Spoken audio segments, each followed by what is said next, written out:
Hello students, welcome to our channel science zone by Usha चल। तो बेटा आज हम इस वीडियो में कक्षा 9 का पाठ 8 गति के बारे में अध्ययन करेंगे। हमने इससे पीछे वाले भाग में गति में जो विभिन्न टर्म्स आती हैं, जैसे त्वरण क्या होता है, वेग क्या होता है, इनके बारे में अध्ययन किया था। आज हम देखेंगे कि जो गति है उसको ग्राफीय विधि से कैसे प्रदर्शित कर सकते हैं। कई बार क्या होता है कि कई मूल जानकारियां ग्राफीय विधि से आसानी से प्रदर्शित की जा सकती है। जैसे कई बार आप टीवी पर मैच देखते हो क्रिकेट का, तो एक ओवर में क्या स्कोर रहा है, तो उसको ग्राफीय विधि से आपने देखा होगा, दिखाते हैं टीवी में बार बार। ग्राफ ऊपर नीचे आ रहा है तो मतलब पीछे वाले ओवर में ये ऐसे ग्राफ आ रहा था, अब ऐसे आ रहा था। मतलब कई जानकारियां ऐसी होती हैं जिनको हम ग्राफीय विधि से आसानी से प्रदर्शित कर सकते हैं। तो आज हम ऐसे ही गति को ग्राफीय विधि से कैसे दिखा सकते हैं उसके बारे में अध्ययन करेंगे। इसमें हम बेटा क्या करेंगे कि भी एक सरल रेखीय गति का अध्ययन करेंगे। सरल रेखीय गति आपको बताया था कि जब कोई वस्तु सीधी रेखा में गति करती है, तो सरल रेखीय ग्राफ की सहायता से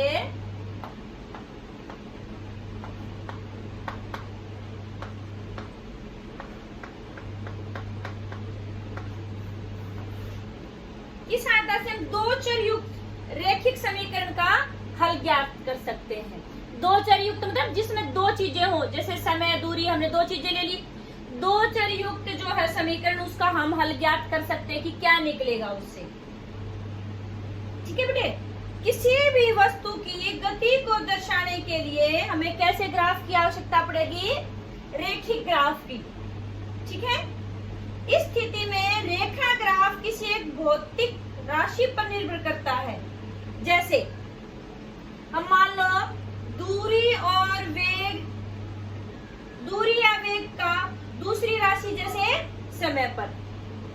जैसे मान लो दूरी का हम करेंगे, एक राशि दूसरी राशि के ऊपर निर्भर करती है। मान लो हमने कह दिया कि भी एक हमने, आप ग्राफ बेटा मैथ में बनाते हो, ये क्या होता है? एक्स अक्ष होता है, ये क्या होता है? वाई अक्ष होता है। इधर हमने मान लो समय ले लिया, तो इधर हमने क्या ले लिया? वेग ले लिया। तो हमारा क्या निकल जाएगा? दूरी निकल जाएगी। तो मतलब क्या होता है कि एक राशि किसी दूसरी राशि को निकालने के लिए किसी, जैसे हमें दूरी है हमारे पास और हमें ग्राफ से दर्शाना है कि भाई कितना समय लिया है, तो उसके लिए क्या पता होना चाहिए? वेग पता होना चाहिए हमें। तो इस आज हम करेंगे अभी दूरी समय ग्राफ।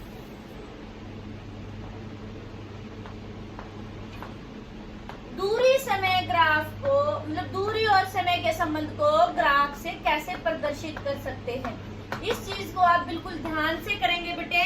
कई बार बच्चे इनमें कंफ्यूज हो जाते हैं। यानी कि समय के साथ किसी वस्तु की स्थिति परिवर्तन, मतलब समय के साथ किसी वस्तु की स्थिति में क्या परिवर्तन आता है, उसको हम किससे दिखा सकते हैं? दूरी समय ग्राफ से। आपसे कोई ऐसा प्रश्न आ जाए कि कोई वस्तु इतने समय में यहाँ थी, 30 मिनट बाद वहां चली गई, तो उसकी स्थिति में क्या परिवर्तन आया, तो आप किससे दिखाएंगे? दूरी समय ग्राफ से। तो इस समय हम समय को, जैसे हमने कहा कि आप मैथ में भी लेते हैं, ये एक्स अक्ष हो गया, यहाँ पर आप क्या लेंगे? समय। समय को आप किससे दर्शाते हैं? टी से। ठीक है, और वाई अक्ष है, वाई अक्ष पर आप क्या लेंगे? दूरी ले लेंगे।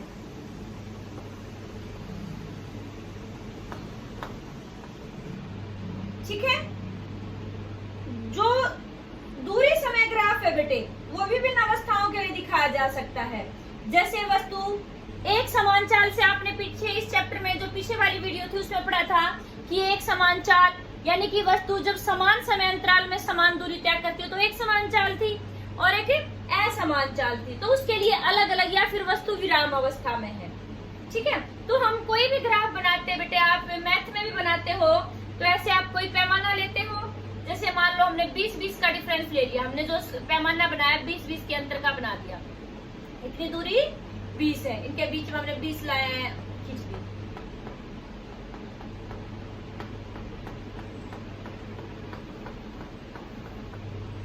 ऐसे ही फिर अगले वाला हो गया हमारा 40, फिर हमारा हो गया 60। तो इस तरह से हमने 20-20 का अंतर करके पैमाना और जो हम दूरी है, जरूरी नहीं होता बेटे आप ग्राफ बनाते कि जो पैमाना यहाँ लिया है दूसरे अक्ष पर भी वही लो, आप उससे अलग भी ले सकते हो। यहाँ हमने 10-10 का पैमाना बना लिया, 10, 20, 30, 40, 50। ठीक है, हमने दूरी यहाँ पर किलोमीटर में नापी है और जो समय है यहाँ पर हमने मिनट में नापा। तो आपका ग्राफ बताता है कि आपने क्या लिया है, सेकंड लिया है, घंटा लिया है, मिनट लिया है, तो उसके लिए अभी हम बनाएंगे कि एक समान चाल के लिए पहली बात आती है कि जब वस्तु विराम अवस्था में है उसका समय दूरी यानी कि उसकी स्थिति दिखानी है। तो जब विराम अवस्था में तो क्या हो गया, वस्तु कहाँ है, यहाँ 0 पर है। ठीक है, और यहाँ पर जब एक समान चाल है तो आपको पता है कि दिए गए समय में वस्तु समान दूरी तय करती है, मतलब दूरी और समय एक दूसरे के समानुपाती हैं। समानुपाती के लिए क्या होता है बेटे, हमेशा एक सरल रेखा आती है, जो ग्राफ आता है वो कैसा आएगा, जैसे अब मान लो हमने कहा कि 20 मिनट के समय में मान लो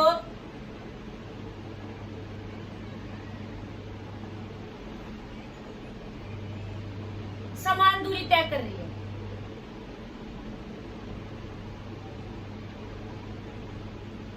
किलोमीटर प्रति मिनट का हमने कह दिया कि 10 किलोमीटर में के लिए कितना समय लेती है, 1 मिनट। फिर अगले 10 किलोमीटर के लिए फिर 1 मिनट, फिर अगले के लिए फिर और 1 मिनट, मतलब 30 किलोमीटर के लिए उसने कितने ली, 3 मिनट ले ली। तो यानी कि समानुपाती संबंध आ गया उनमें। अब यहाँ से आपको कि भाई विस्थापन का परिणाम निकालना है, ये विस्थापन कितना हुआ है। तो आपका क्या आ जाएगा, आप यहाँ क्या करेंगे कि भी आपने मान लो कोई 2 बिंदु ले लिए, ये आपने A मान लिया और ये आपने B मान लिया। ठीक है, इसके लिए आप क्या करेंगे कि जो A बिंदु जो है आपका, उसके लिए x अक्ष के समांतर एक रेखा खींची और जो बिंदु B है उसमें आपने y अक्ष के समांतर एक रेखा खींची। ठीक है, तो जो आपका ये बन गया बेटे AMB, ये जो त्रिभुज बना है ये वाला, इसका जो क्षेत्रफल निकालोगे ये आपका आ जाएगा तय की गई दूरी, यानी कि विस्थापन का परिमाण। समझ में आई आपको बात। तो यहाँ पर हम समय क्या लेंगे, ये हमारा समय हो गया इतना, ये अंतिम समय, ये हमारा प्रारंभिक समय। अंतिम समय में से प्रारंभिक समय घटा देते हैं और ये आप दूरी कितनी लेंगे, ऐसे ही आपने, ये आपकी अंतिम दूरी थी, ये आपकी प्रारंभिक दूरी थी। पहले वस्तु यहाँ पर थी, फिर आपकी वस्तु यहाँ पहुंच गई। समझ में आई आपको बात। तो हम यानी कि हम दूरी समय ग्राफ का प्रयोग करके वस्तु की चाल ज्ञात कर सकते हैं कि वस्तु की जो गति है, चाल है, वो कितनी है। समझ में आई बात आपको। तो यानी कि चाल क्या होता है, हमने पिछली वीडियो में किया था, चाल क्या होता है, दूरी बटे समय। कितनी दूरी कितने समय में तय की है। ठीक है, जैसे हमने ये मान लिया कि ये T2 समय है इधर वाला और ये हमारा T1 है। ठीक है, और जो ये दूरी है हमारी S2 है और ये हमारी दूरी S1 है, ये S2 है, ये S1 है। तो जब आप उसकी चाल निकालेंगे तो यहाँ पर भी हमारा क्या हो जाएगा, S2 माइनस S1 बटे T2 माइनस T1। ठीक है, दूरी कितनी तय की है और समय कितना लिया है, वो आपका क्या आ जाएगा, उससे वस्तु की चाल आ जाएगी। समझ में आई आपको बात। फिर आगे आता है कि भी त्वरित गति के लिए भी हम दूरी समय ग्राफ अंकित कर सकते हैं कि परिवर्तन की दर। अच्छा, ये तो था हमारा कोई वस्तु समान गति से चल रही है। फिर बात आती है असमान गति से चलती है, तो यानी कि तो एक दूसरे के समान हो पाती है। समय बढ़ेगा तो दूरी भी बढ़ जाएगी। अब असमान गति से वस्तु चल रही है। असमान गति मतलब कभी वो धीमी हो रही है, कभी वो तेज हो रही है, तो वहां पर ग्राफ क्या आएगा? वहां पर ग्राफ एक सीधी रेखा नहीं आता है बेटे। वहां पर जैसे हमने ऐसा ग्राफ बना दिया, शुरू में क्या किया उसने, इतने समय में इतनी ही दूरी तय की। फिर अगली बार में उसने गाड़ी तेज हो गई, बिल्कुल रोड साफ था, इतनी दूरी तय कर दी, समय इतना ही लिया था, देखो इतने समय में इतनी ज्यादा दूरी तय हो गई।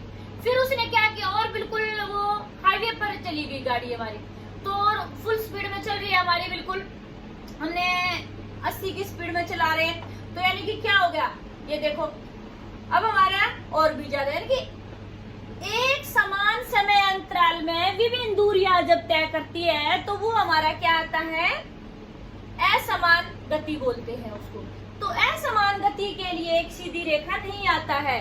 तो ये आ जाए कि भी ऐसे ग्राफ दे दिया आपको, ये पूछ लिया जाए ये कौन सी गति को प्रदर्शित कर रहा है, तो ये असमान गति को प्रदर्शित कर रहा है।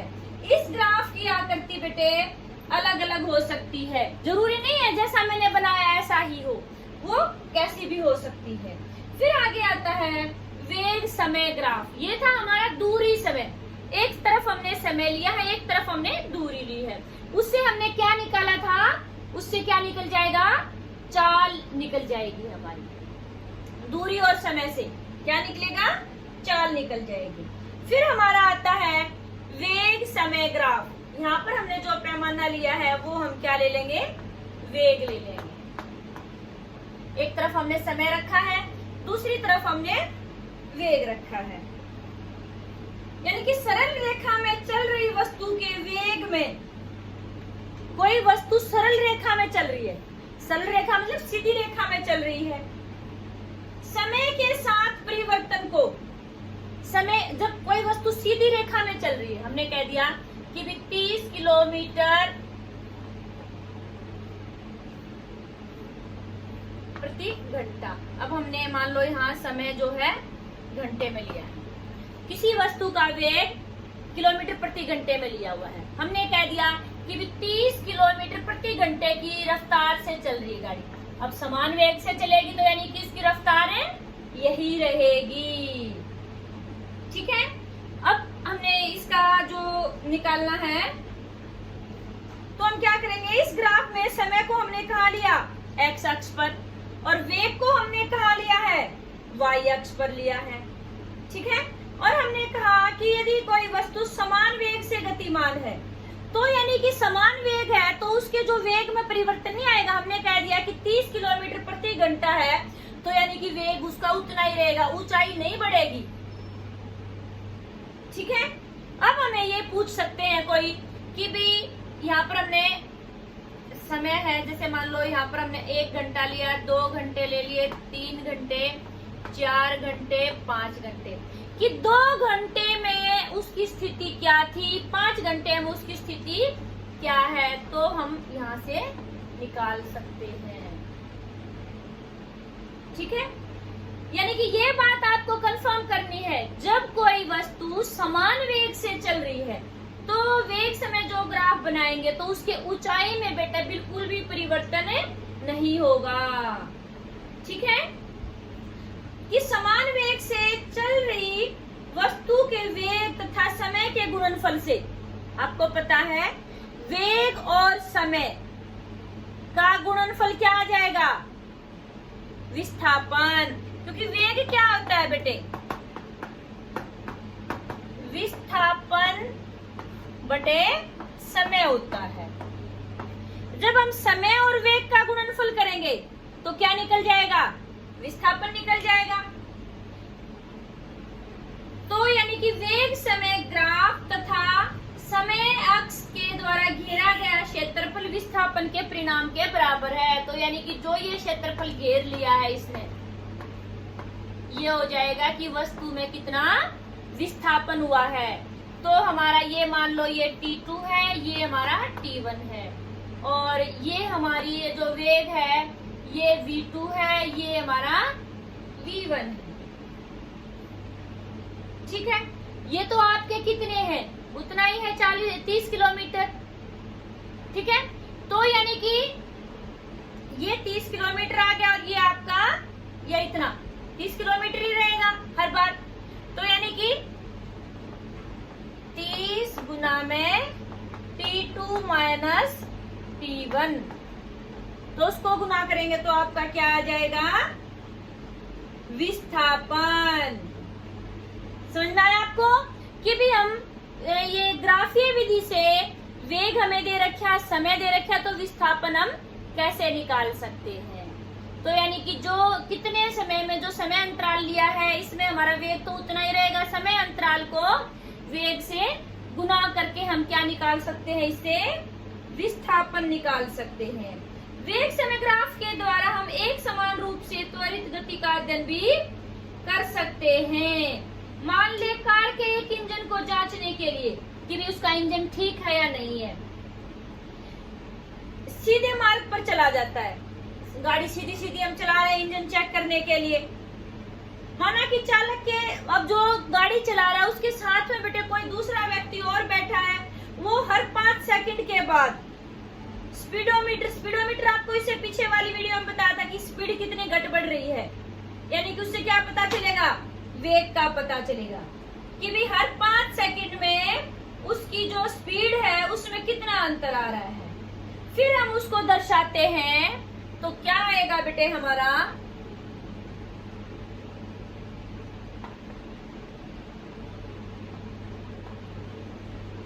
एक समान गति से त्वरित है हमारी।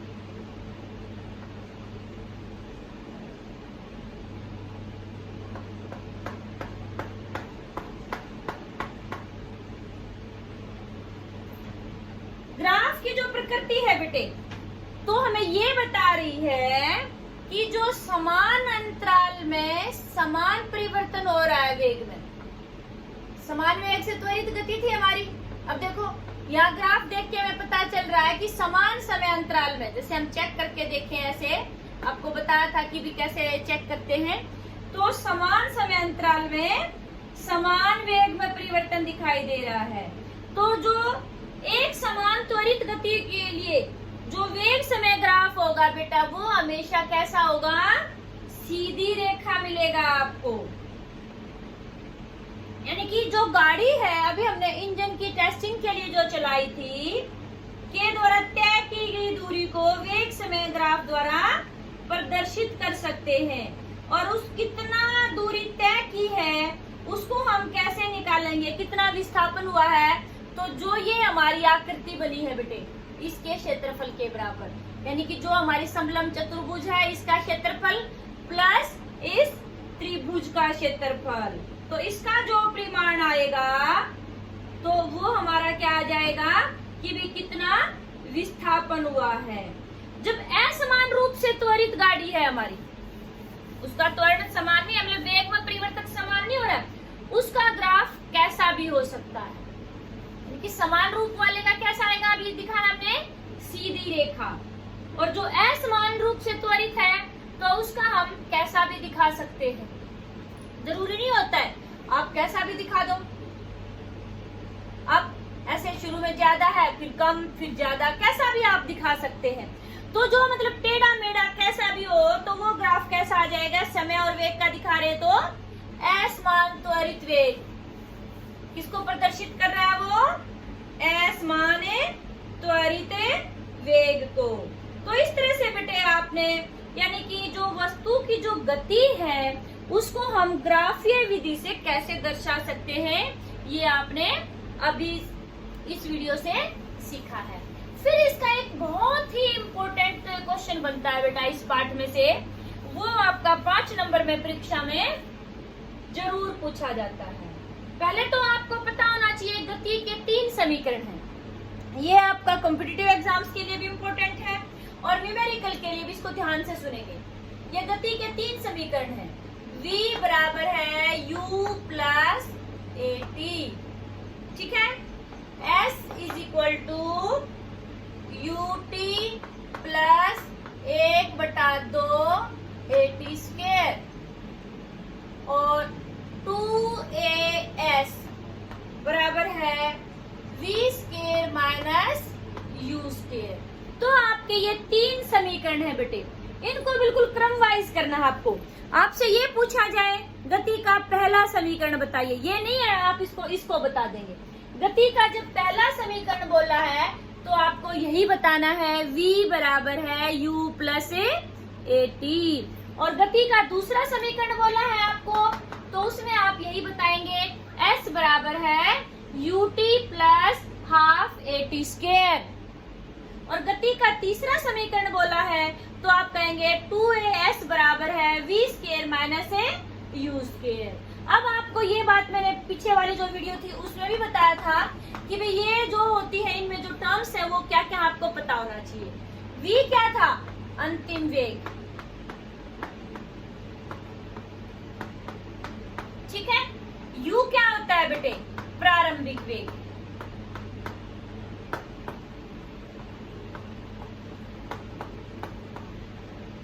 और a क्या होता है? त्वरण। t क्या होता है? लिया गया समय।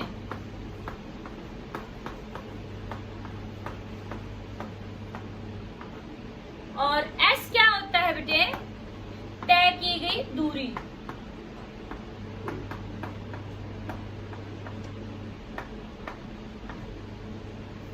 ठीक है, ये आपके सभी ये बता रहे कि कौन से। अब आप इनके ऊपर आधारित ये जो इक्वेशन है, समीकरण है गति के, इनके ऊपर आधारित आपके न्यूमेरिकल्स आते हैं। आपको पहले न्यूमेरिकल ध्यान से पढ़ना है, फिर ये समझना है कि क्या चीज दी है और क्या निकालनी है। मान लो ये पूछ लिया कि कोई वस्तु विराम अवस्था में थी और इतने वेग से वो फिर चलने लगी, तो यानी कि विराम अवस्था क्या हो गई उसकी? प्रारंभिक वेग। फिर जो वेग दे दिया वो क्या हो गया? अंतिम वेग। और इतने समय में तो वस्तु द्वारा तय की गई दूरी निकालिए। तो आप क्या करेंगे कि आपको क्या क्या दे दिया? प्रारंभिक वेग दे दिया, अंतिम वेग दे दिया और वस्तु द्वारा तय ये समय दे दिया। प्रारंभिक वेग और अंतिम वेग है तो पहले आप क्या करेंगे? उससे a निकाल देंगे, ठीक है। त्वरण आपके पास होना चाहिए और फिर आप तय की गई दूरी के लिए आप ये समीकरण लगा सकते हैं। आपके पास u भी है, t भी है और आपने a भी निकाल लिया है। तो इस तरह से आप क्या कर सकते हैं, यानी कि ये जो आपके 3 समीकरण है बेटे बहुत ही इंपॉर्टेंट है। पहले तो आपको इनके मतलब पता होने चाहिए कि u क्या होता है, v क्या होता है, फिर आप तभी इनके न्यूमेरिकल्स निकाल सकते हैं। आपको वीडियो अच्छी लगी तो वीडियो को शेयर और लाइक जरूर करें। आपको कोई भी डाउट होती है बेटे तो कमेंट सेक्शन में जाके आप कमेंट करके पूछ सकते हैं। थैंक यू बेटे।